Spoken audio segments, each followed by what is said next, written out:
So hello, today we are going to make home decor of sun. So let's begin. So first I am going to take cake sheet, stick blank paper on that, cut it from the sides so it will get easier to stick the paper on the cake sheet. Then we will paint yellow color on that.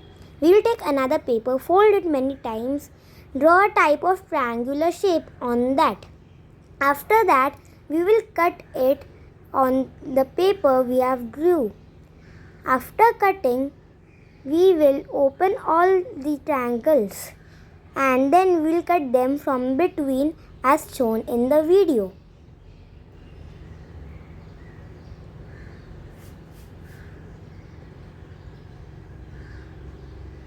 Then we will paint it in red color and then arrange them in the shape of the sun.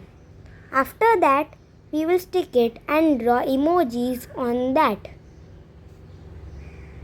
Thank you. Please like, subscribe and share.